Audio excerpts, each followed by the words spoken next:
Vamos entonces a grabar un nuevo bloque de estas sesiones que estamos realizando y va a estar referido al análisis de la estructura del tipo del delito culposo.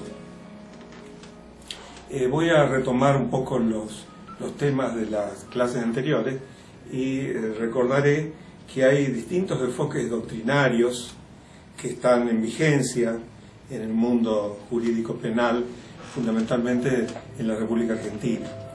Y recordaba el otro día que hay una postura a la cual se le llama causalista, por razones que no valdría la pena hoy volver a insistir, pero en definitiva el causalismo que se origina en la época de Frank von Liszt, por allí en las primeras décadas del siglo XX, tiene como característica principal en que lo que a nosotros nos interesa y en los efectos prácticos, que cuando uno analiza la estructura de los elementos del delito, acción, tipicidad, antijuricidad y culpabilidad, los elementos subjetivos se ubican en la culpabilidad.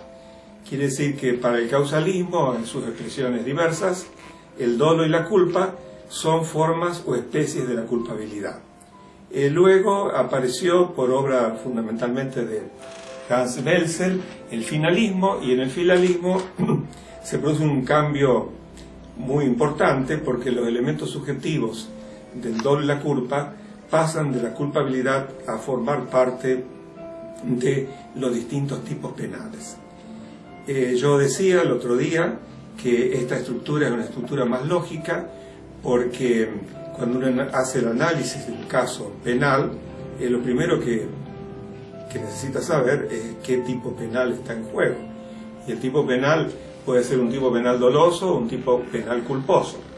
Incluso hay legislaciones modernas que hacen esta distinción, o este enunciado por lo menos, y dicen concretamente que no puede haber delitos si no son delitos dolosos o son delitos culposos.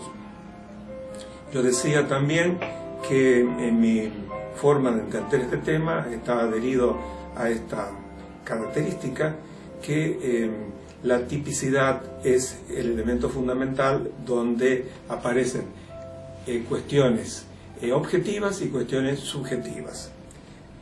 Entonces, yo ubico el delito culposo dentro de la estructura finalista, si ustedes quieren, en origen de Welzel, con algunos cambios que obviamente el tiempo ha determinado y el avance de la ciencia ha determinado. Pero también mencionaba que hay una postura moderna, una postura posterior, a la cual se le llama funcionalismo, que produce algunos cambios en la estructura de esta teoría del delito, que no son el objeto de este juicio, de este curso, pero me interesa destacar que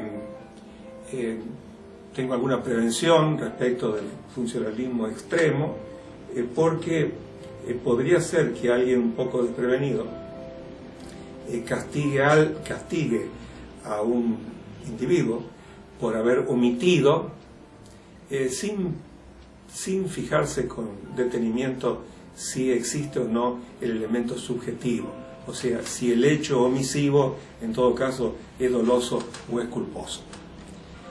Este es el análisis estratificado que había comenzado a hacer y no sé si, no recuerdo si lo había dicho o no, pero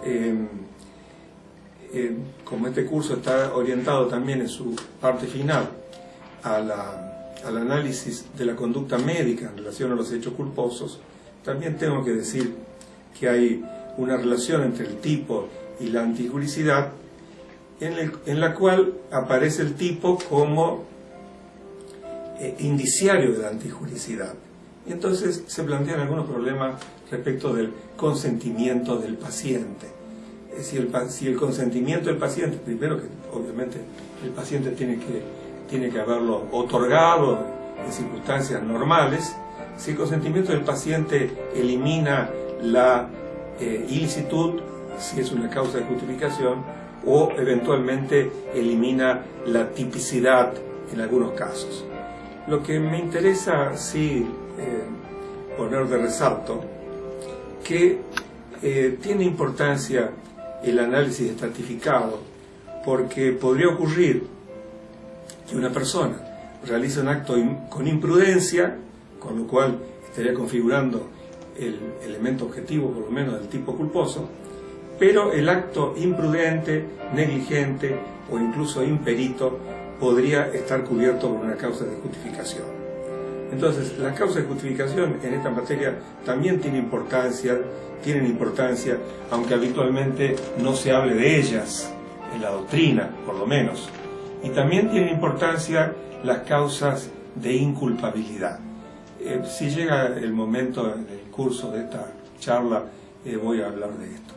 Y anoté en la filmina que ustedes están recibiendo simultáneamente con las clases, una especie de introducción, o por lo menos excurso, le llamo yo, al tratamiento médico arbitrario. Porque ocurre que en la República Argentina, si un médico se ocupa de la salud del paciente, pero sin el consentimiento de él, y si la actuación médica es correcta en el sentido de que ha beneficiado al paciente, obviamente no habría ninguna figura penal de por medio, porque no se podría hablar siquiera del delito de lesiones, si en lugar de causar un daño en el cuerpo de la salud, mejora o recupera la salud. Pero quiero señalar que es muy importante que el médico actúe con el consentimiento, porque si actúa sin el consentimiento del paciente o excediendo el consentimiento del paciente, si bien no podría quizás en nuestro derecho cometer un delito, pero por lo menos estaría afectando la autodeterminación del paciente. Con lo cual remito a la legislación de distintos países, por ejemplo la legislación austríaca, la legislación de Portugal, la legislación de nuestro vecino Paraguay, que ha adoptado en gran medida el Código Penal alemán, que tiene disposiciones expresas y tipifican como delito el tratamiento médico arbitrario. Bueno, este es uno de los tantos temas que puede aparecer en nuestras sesiones y que puede resultar interesante para que yo lo desarrolle o eventualmente quienes asistan a este curso pregunten. Estamos entonces por empezar a abordar directamente las cuestiones referidas a cómo se constituye el tipo del delito culposo. Como es mucho más fácil ejemplificarlo y entenderlo, partimos de la idea del homicidio culposo y podemos trasladarlo a todos los otros tipos culposos que aparecen en la legislación penal argentina. Nosotros, todos los que hemos asistido alguna vez a las clases de derecho penal como alumnos, sabemos que, por ejemplo, en materia de tipo objetivo, los profesores nos han dicho que el verbo es el núcleo del tipo, en el sentido de que todo gira en torno de una acción y el legislador utiliza un verbo para describir la acción. Supongamos, el delito de homicidio básico, el delito de homicidio doloso. El Código en el artículo 79 dice, el que matare a otro. Matar, entonces, es el verbo típico, es la conducta a la que refiere el legislador.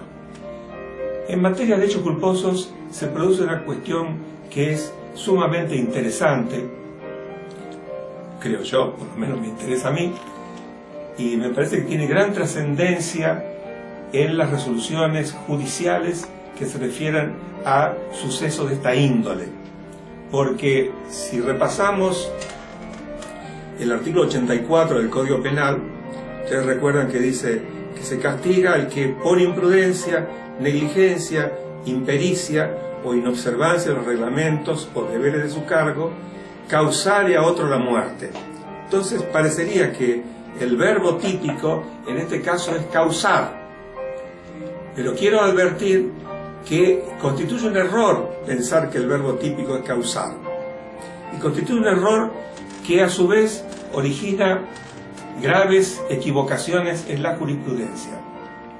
El legislador no tiene más remedio que utilizar el verbo causar en este sentido, y lo hacen los legisladores prácticamente todo el mundo, porque la ley tiene un efecto docente, quiere decir que le está indicando al ciudadano qué es lo que se puede hacer. En este caso le está enseñando que no se debe causar la muerte. Pero en lo que yo estoy explicando, el causar no es lo decisivo. No es causar el meollo de la cuestión penal en esta materia, sino que es causar por imprudencia, causar por negligencia, causar por impericia o causar por inobservancia de los reglamentos o deberes del cargo. Esto hay que tenerlo, creo yo, muy presente, porque tantas veces hemos visto resoluciones judiciales donde dicen fulano de tal ha causado la muerte de otro. Pero eso es insuficiente para la imputación. Vamos a darlo con un ejemplo sencillo. Si una persona en una ciudad donde la velocidad máxima permitida entre arterias es 40 kilómetros, en la mitad de la cuadra van dando a 45 kilómetros por hora, quiere decir que está excediendo en 5 kilómetros por hora la velocidad permitida. Uno podría decir, bueno, el individuo entonces ha infringido el reglamento.